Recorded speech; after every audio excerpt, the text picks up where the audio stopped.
आज पवित्र त्रित्व परमेश्वर का महोत्सव का त्योहार है। आज पवित्र त्रित्व में परमेश्वर की याद करते हैं।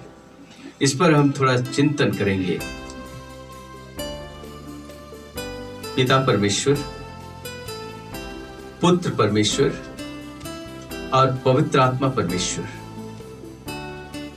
ये तीनों परमेश्वर जिसका महोत्सव आज मनाते हैं, एक ही परमेश्वर है। इस रहस्य के सहभागी हम हैं। इसी रहस्य में हम विश्वास करते हैं। तीन होते हुए भी एक है, एक होते हुए भी तीन है। इस रहस्य को पूरी तरह हम जब तक इस दुनिया में है नहीं समझ पाएंगे। आइए हम त्रित्व में परमेश्वर की याद करें और उसे अपने जीवन का अभिन्न अंग बना लें, क्योंकि हम हर एक जन उसी त्रित्व में परमेश्वर के अभिन्न अंग हैं। और संत पौलुस की चिट्ठी कुरिन्थियों को लिखते हैं, उसका आखिरी भाग अध्याय 13 का 13, अध्याय 13 का 13। हमारे प्रभु यीशु मसीह की कृपा, प्रभु यीशु की कृपा, पिता परमेश्वर का प्रेम और पवित्र आत्मा का सहभागिता, इसी से मिस्सा की शुरुआत की है। यह मिस्सा बलिदान की शुरुआत पवित्र त्रित्व में परमेश्वर से शुरू किया और जो ग्रीटिंग्स या स्वागत करने की जो परंपरा है वो संत पौलुस की चिट्ठी से है। कुरिन्थियों के नाम अध्याय 13 का 13। हमारे प्रभु यीशु ख्रिस्त की कृपा, पिता ईश्वर का प्रेम और पवित्र आत्मा का सहचर्य यानी सहभागिता। देखिए, आप और मैं उसी त्रित्व में परमेश्वर के अंग हो गए हैं। अभी उसी की सहभागिता में है, उसी की कृपा में है, उसी का प्रेम में है। इस रहस्य को पवित्र आत्मा समझाएगा, आज अच्छी तरह से समझाएगा और आप लोग सब समझ जाएंगे। बस अपने को तैयार करें।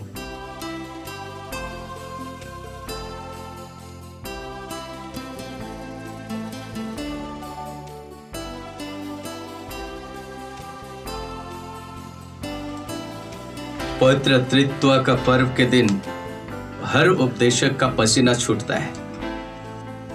पवित्र त्रित्व के बारे कुछ भी बोले, उसका एक बूंद भी हम नहीं पहुंच पाते, उसकी गहराई, उसकी सच्चाई और वास्तविकता तक। हम मानव की छोटी बुद्धि, हम मनुष्यों का यह मुंह और आवाज और अपनी भाषा, शब्द उस महान विराट परमेश्वर के सामने कुछ भी नहीं है। फिर भी हम इसे अपने मानवीय बुद्धि से थोड़ा समझने की कोशिश करें कि आखिर यह पवित्र त्रित्व में परमेश्वर क्या है।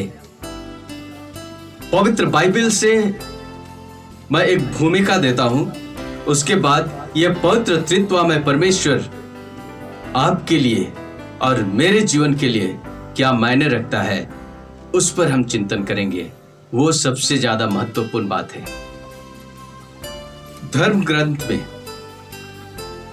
आज के पहले पाठ में, निर्गमन ग्रंथ में हमने सुना परमेश्वर ने अपने को प्रकट किया, प्रभु अपना नाम दिया, याहवे अपना नाम दिया।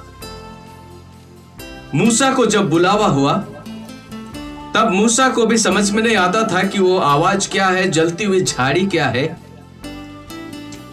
वो बुश, वो झाड़ी तो जल रही है पर भस्म नहीं हो रही है।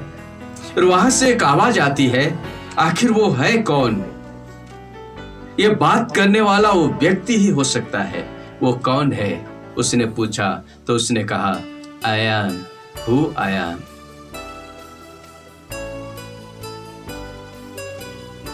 मैं प्रभु हूं, याहवे हूं। और उसमें विश्वास किया और उसी समय से अपनी वाणी के द्वारा, अपनी उपस्थिति के द्वारा महान महान चमत्कार कार्य करने लगा। वही ईश्वर है, याहवे है, परमेश्वर है। धर्म ग्रंथ में उत्पत्ति ग्रंथ, इसको बहुत बार पढ़ते हैं पर ध्यान नहीं देते हैं शायद, इसलिए आज थोड़ा सा ध्यान दें। अध्याय 1 का 26, क्यों ईश्वर एक होते हुए भी अनेक है, कुछ झलक हम पाते हैं पवित्र बाइबल में। 1 का 26 में जब परमेश्वर ने सब कुछ की सृष्टि की और छठवें दिन आखिरी में मानव को बनाने के पहले क्या कहा? ईश्वर ने कहा, हम मनुष्य को अपना प्रतिरूप बनाए, वह हमारे सदृश हो। वचन ये नहीं कहता कि परमेश्वर ने कहा मैं मनुष्य को मेरे अपने रूप में बनाऊं, वो मेरे सदृश हो। नहीं, हम मनुष्य को अपने रूप में बनाए, वो हमारे सदृश हो। बहुवचन है। संत यूहन्ना का सुसमाचार अध्याय 1 से 3 में हम पढ़ेंगे, नए व्यवस्थान में अध्याय 1 से 3।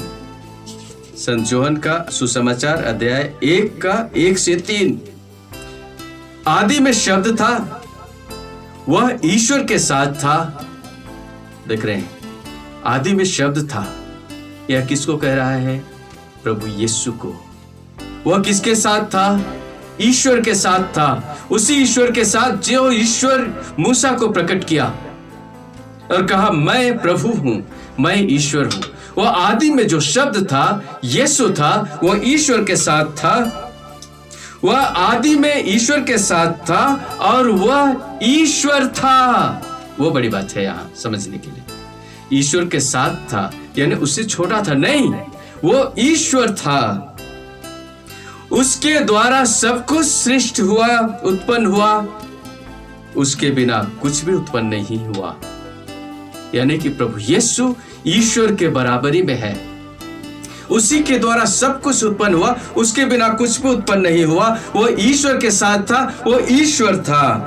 उसमें जीवन था, यानी कि अनंत जीवन, जिसकी कोई शुरुआत नहीं, जिसका कोई अंत नहीं। और वह जीवन मनुष्यों की ज्योति था और इस दुनिया में आया। ईश्वर आदि में शब्द यीशु जो देह धारण कर हमारे बीच में आया। रात को मैं अय्यूब का ग्रंथ, योग का ग्रंथ देख रहा था। अध्याय 33 का 4 में कहता है, ईश्वर के आत्मा ने मुझे गढ़ा है, सर्वशक्तिमान मुझ में प्राण वायु फूंकता है। देखिए, ईश्वर आदि में शब्द यीशु और ईश्वर पिता और यीशु के आत्मा ने मुझे गढ़ा है। अब उत्पत्ति ग्रंथ का सबसे पहला अध्याय का एकदम शुरुआत में आप देखें, प्रारंभ में ईश्वर ने स्वर्ग और पृथ्वी की सृष्टि की। पृथ्वी उजाड़ और सुनसान थी, अथाह गर्त पर अंधकार छाया हुआ था और ईश्वर का आत्मा उस पर विचरता था। ईश्वर का आत्मा सागर पर विचरता था। ये सब झलक है, ये सब हमारे लिए समझने के लिए, विश्वास करने के लिए कि हम मनगढ़ंत के बातों पर, काल्पनिक चीजों पर हम विश्वास नहीं करते, एक सच्चाई पर विश्वास करते जो आदि अनादि काल तक है और रहेगा। आदि अनादि काल तक है और रहेगा, और वो जीवित है, वो जीवन है, वो ज्योति है, वो परमेश्वर है। भाई और बहनों, इसको हम लोग समझें। फिर आज का सुसमाचार को ध्यान दें। अध्याय 3 संत यूहन्ना का अध्याय 3 का 16, ईश्वर ने संसार को इतना प्यार किया कि उसने उसके लिए अपने एकलौते पुत्र को अर्पित कर दिया, जिससे जो उसमें विश्वास करता है उसका सर्वनाश ना हो बल्कि अनंत जीवन प्राप्त करे। हम उस यीशु में विश्वास करते हैं तो हमारा सर्वनाश नहीं होगा, हम विनाश नहीं होंगे, हम अनंत जीवन प्राप्त करेंगे। यानी कि ईश्वर पर विश्वास, प्रभु यीशु पर विश्वास और पवित्र आत्मा पर विश्वास हमें अनंत जीवन देगा। ऐसे ही बहुत सारी बातें हैं। और संत पौलुस का अध्याय 13 का 13, संत कोरिन्थियों के नाम दूसरी चिट्ठी का अध्याय 13 का 13 याद रखें। 11 से ही पढ़ दें। आज का दूसरा पाठ। भाइयों अलविदा, आप पूर्ण बने, हमारा उपदेश हृदय संगम करें। हृदय संगम मतलब अपने हृदय के साथ जोड़ लें, एक कर ले, मिला लें, एक मत रहें, शांति बनाए रखें और प्रेम तथा शांति का ईश्वर आपके साथ होगा। उस ईश्वर को हम जानते हैं, उस पर विश्वास करते हैं, जो शांति का ईश्वर है, प्रेम का ईश्वर है, जो हमेशा हमारे साथ है। शांति के चुंबन से एक दूसरे का अभिवादन करें। सब ईश्वर भक्त आप लोगों को नमस्कार कहते हैं। प्रभु ईसा मसीह का अनुग्रह, प्रभु यीशु का अनुग्रह, ईश्वर का प्रेम तथा पवित्र आत्मा का सहभागिता, उसका साहचर्य, उसकी सहभागिता आप सबों को प्राप्त हो। बहुत सारी बातें हैं। संत जोहन का सुसमाचार अध्याय 28 का 19-20 देखिएगा तो आखिरी वाक्य है। संत मत्ती का सुसमाचार अध्याय 28 का 19 और 20 पढ़िए दें ताकि किसी तरह के भ्रम में न रहें। संत मत्ती का अध्याय 28 का 19 और 20 ये सब हमारे विश्वास का आधार है। हम काल्पनिक बातों पर, मनगढ़ंत चीजों पर हम विश्वास नहीं करते। इसलिए तुम लोग जाकर सब राष्ट्रों को शिष्य बनाओ और उन्हें पिता, पुत्र और पवित्र आत्मा के नाम पर बपतिस्मा दो। किसने कहा? प्रभु यीशु ने कहा। स्वर्ग जाने के पहले, स्वर्गरोहण के पहले अपने चेलों को बुलाया और उनको विश्वास दिलाकर कहा कि सभी राष्ट्रों को जाकर सुसमाचार सुनाओ, पिता, पुत्र और पवित्र आत्मा के नाम बपतिस्मा दो। मैंने तुम्हें जो जो आदेश दिए हैं तुम लोग उनका पालन करना उन्हें सिखलाओ और याद रखो मैं संसार के अंत तक सदा तुम्हारे साथ हूं। वो ईश्वर हमारा ईश्वर है। अब इन सारी बातों को सामने रखकर एक छोटा सा उदाहरण दूंगा, शायद आप लोगों को समझ में आ जाए। इसे देखिए, जो भी की यह व्याख्या या तो यह जो बात उदाहरण दे रहा हूं बहुत छोटा है, लेकिन यहां एक बत्ती है, एक दिया है, एक मोमबत्ती है, एक ही आग है, लेकिन उसी आग में देखिए ज्वाला है। और अगर ये सब लाइट को बंद कर दे तो यही आग प्रकाशित करेगा, अंधकार को दूर भगाएगा। हाथ को यहां रखूं तो हमें सेकता है, तपता है, जलाता है। बहुत छोटा सा उदाहरण दे रहा हूं। अगर ये आग पिता परमेश्वर है, इससे जो प्रकाश निकल रही है, ज्योति निकल रही है, वो ज्योति बनकर इस दुनिया में आया यीशु है, और इसे जो सेक रहा है वो पवित्र आत्मा है। लेकिन एक ही है, अलग अलग नहीं है। प्रकाश को इस आग से अलग नहीं कर सकते। इससे जो ऊर्जा है या तो जो सेक रहा है उसको अलग नहीं कर सकते। अगर वो ना सेके, ये ना जलाए तो आग नहीं है। अगर ये प्रकाशित ना करे तो आग नहीं है। अगर ये आग नहीं है तो उससे प्रकाशित नहीं होगा, उससे ऊर्जा या तो उसमें जलाने की क्षमता नहीं होगी। एक होते हुए भी तीन है। यही साधारण सी बात जो कि बहुत छोटी है, पवित्र त्रित्व में परमेश्वर के सामने यह उदाहरण फिर भी हम समझ सकते हैं कि ईश्वर एक है, एक होते हुए भी तीन है, तीन होते हुए भी एक है। बहुत थोड़ा हमने समझा है, बहुत थोड़ा।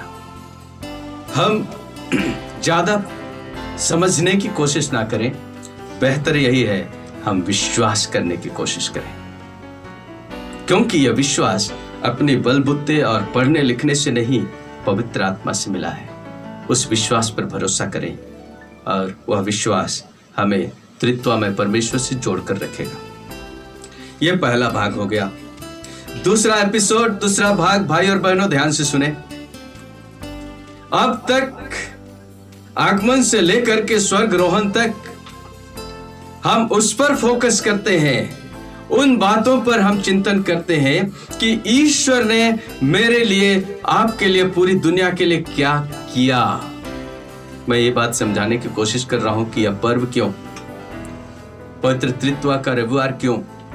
ध्यान से सुने और समझ जाएंगे।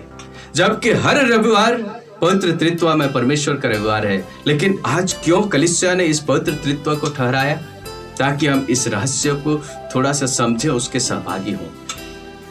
अब तक ईश्वर ने मेरे लिए क्या किया, ईश्वर के काम पर हम फोकस करते हैं। उसने हमारी सृष्टि की, उसने हमें पवित्र आत्मा दिया, उसने बपतिस्मा में उसने प्रभु यीशु को हमारे लिए दिया और उसने प्रभु यीशु में मर गया, मानव के रूप में हमारे पापों के लिए वो किया, और हमें संभालता है, करता है, काम करता है, मार्गदर्शन देता है।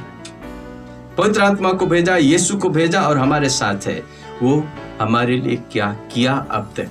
लेकिन आज का रविवार, पवित्र त्रित्व का रविवार, यह चिंतन करने के लिए हमें यह रविवार देता है कि ईश्वर आखिर है कौन, क्या है, क्या करता है, वो अलग बात है। लेकिन ईश्वर मेरे लिए कौन है?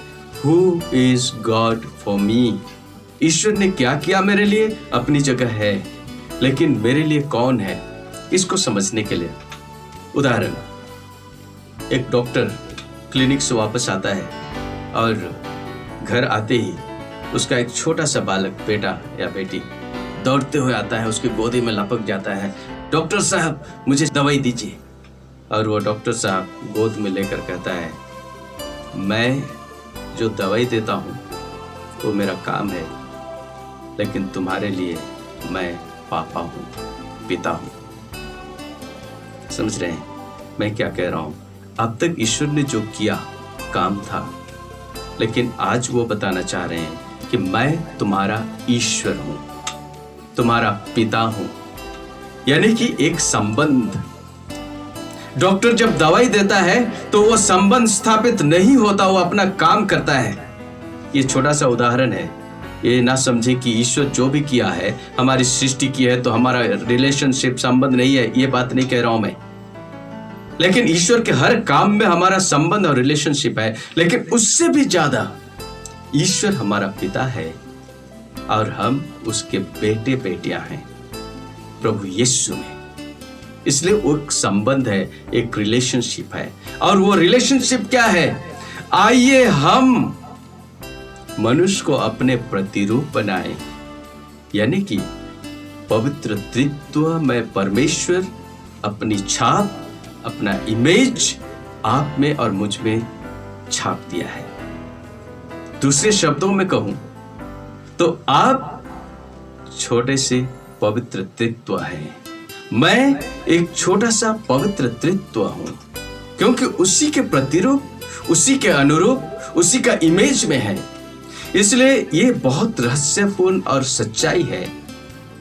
अच्छी बात है हमको समझना, और इसे समझना ही पड़ेगा। अगर यीशु ख्रिस्त में विश्वास करते हैं, पवित्र त्रित्व में विश्वास करते हैं, तो इसको समझना ही पड़ेगा हर ख्रिस्तीय को, और ईश्वर समझाएगा।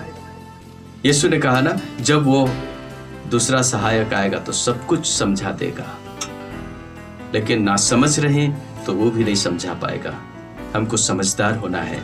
अगर ईश्वर ने मेरे सामने जो भी है, इनको एक छोटा पवित्र त्रित्व के रूप में मेरे सामने स्थापित किया है, तो उससे पहचानना पड़ेगा कि ये कोई मामूली व्यक्ति नहीं। पति पत्नी भी आपस में एक दूसरे को देखें, कहें कि ये कोई मामूली व्यक्ति नहीं। माँ बाप अपने बच्चों को देखकर बोले कि ये कोई मामूली व्यक्ति नहीं। अपने समुदाय में जहां कहीं भी रहते हैं, परिवार में, आस पड़ोस में, किसी को भी देखें और कहें ये कोई मामूली व्यक्ति नहीं, पवित्र त्रित्व का प्रतिरूप है, छोटा पवित्र त्रित्व है, मनुष्य के रूप में उसी का इमेज में, उसी का प्रतिरूप में, और उसको आदर करना, उसको प्यार करना, उसकी कदर और इज्जत देना मेरा कर्तव्य है। जब जब मैं इस छोटे पवित्र त्रित्व को इस दुनिया में मानव के रूप में है, उसी का इमेज है, उसी का प्रतिरूप है, उसको हम अगर चोट पहुंचाते, बुराई करते, तो ये समझ लें कि इस मनुष्य को केवल नहीं, उस इमेज को धब्बा पहुंचाते हैं, चोट पहुंचाते हैं। इसीलिए जब जब हम किसी की बुराई करते हैं, पवित्र आत्मा आंसू बहाता है। याद रखिए, संत पौलुस को यीशु ने क्या कहा? तुम मुझे क्यों सताते हो? तुम मुझे क्यों सता रहे हो? तुम मेरे लोगों को नहीं कहा, मुझ पर विश्वास करने वालों को क्यों सता रहे हो? नहीं कहा। उन लोगों को क्यों सता रहे हो? नहीं कहा। तुम मुझे क्यों सता रहे हो? मुझ पर क्यों अत्याचार कर रहे हो? ये सच्चाई को जब तक नहीं समझेंगे ना, सच्चा ख्रिस्तीय नहीं बन पाएंगे, नाम मात्र का रहेगा। ये जो रेवलेशन है, ये जो प्रकटीकरण है हमारे लिए परमेश्वर ने खोल दिया है, वो बेकार है। जिसके साथ मैं रहता हूं, जिसके साथ मैं बातें करता हूं, जिसके साथ मैं खाता पीता हूं, वो पवित्र त्रित्व का प्रतिरूप है। मैं अपने लिए कह रहा हूं, फादर रंजीत मेरे साथ रहते हैं, वो पवित्र आत्मा का प्रतिरूप है। उसकी बुराई करना मेरे लिए बड़ा पाप है। छोटा पाप नहीं है, बहुत बड़ा पाप है। मैं उसकी बुराई नहीं कर सकता। आज मुझको और ज्यादा गहराई से समझ में आ रही है ये बात। मैं उसको प्यार करूंगा ही, और करना ही है अगर मैं ख्रिस्तीय हूं तो। ये बहुत बड़ा रहस्य प्रकट कर रहा है परमेश्वर। इसलिए आज के बाद मेरे मन में, आपके मन में किसी के प्रति बुराई या क्रोध या गुस्सा या अहंकार, या तो किसी की बुराई करने का, किसी को थूकने का, कीचड़ फेंकना नहीं। वो तो पवित्र त्रित्व में परमेश्वर है, उसका प्रतिरूप है, उसी का इमेज में, उसी के रूप में बना है। इसलिए जब हम इसको समझेंगे तभी हम ईश्वर को समझ पाएंगे। संजोहन कहता है ना, जिसको आप देखते हैं, अगर उसके साथ प्यार नहीं कर पाते, संबंध स्थापित नहीं कर सकते, एक साथ नहीं रह सकते, तो उस परमेश्वर को कैसे आप प्यार कर पाएंगे? नहीं कर पाएंगे। अपने पड़ोसी को अगर क्षमा नहीं दे पाते हैं, तो उस परमेश्वर से क्षमा की क्या अपेक्षा करते हैं? नहीं ना। इसलिए पवित्र त्रित्व का यह पर्व, मैं पिछले बार उपदेश में कहा था कि ईश्वर पिता तो एकदम बूढ़ा अब्बा जैसे है, दाढ़ी है, बड़े बड़े बाल हैं। ये एक अपने को फोटो के रूप में प्रकट किया है और हम समझ लेते हैं कि ईश्वर हमारा पिता है। प्रभु यीशु भी वैसे ही एक इमेज हमारे लिए दिया गया है। उसका भी हाथ पैर और पूरा दाढ़ी बाल और एकदम बेटा जैसा। पवित्र आत्मा को ना कोई भी मानव का इमेज नहीं दे पा रहा है यह मानव जाति। मालूम क्यों? मैं समझता हूं पिता और पुत्र से प्रसरित होता है। यानी पिता और पुत्र के बीच में इतना प्यार है, अटूट बंधन है, इतना लेन देन है प्यार का, अपनापन का, कि इतना प्यार से वे लोग आह भरते हैं। इंग्लिश में कहते हैं साइज ऑफ गॉड। आह, जो प्यार से आह आता है, वही प्रसरित होकर, वही प्यार का आह जो स्पिरिट है, इसलिए होली स्पिरिट बोलते हैं, पवित्र आत्मा बोलते हैं। वो आह, प्यार की जो आह है, जो अंदर से निकलता है। माँ अपने बेटे को देख करके, अपने छोटे बालक को देख करके आह भरती है प्यार से। वो आह का कोई इमेज नहीं होता, लेकिन वो प्रकट करती है, उससे गले लगाकर, उससे चुंबन करके, उसको खिला पिलाकर, साफ सुथरा करके, उसको एकदम छाती से लगा करके एक चिन्ह है, बाहरी चिन्ह। वैसे ही पवित्र आत्मा परमेश्वर को हम कपोत के रूप में, हम आग के रूप में, पानी के रूप में, हवा के रूप में, और न जाने भिन्न भिन्न तरीके से हम अनुभव करते हैं अपने अंतःकरण में। वो भी अनुभव करने वाला ईश्वर है। मैंने कहा था उस दिन शुक्रवार को आराधना में। आइए हम ईश्वर को धन्यवाद दें। पिता और पुत्र से प्रसरित उत्पन्न होने वाला पवित्र आत्मा हमारे साथ है। इसीलिए संत योहन लिखते हैं, गॉड इज लव, ईश्वर प्रेम है, और वही प्रेम हम सबों के साथ बांटा गया है। आइए हम पवित्र त्रित्व में परमेश्वर के साथ एक हो जाएं, प्रार्थना करें। कृपया आंखें बंद करें। सभी कोई जो यहाँ है, आप लोग भी please pray for a moment. Augustine please pray for a moment.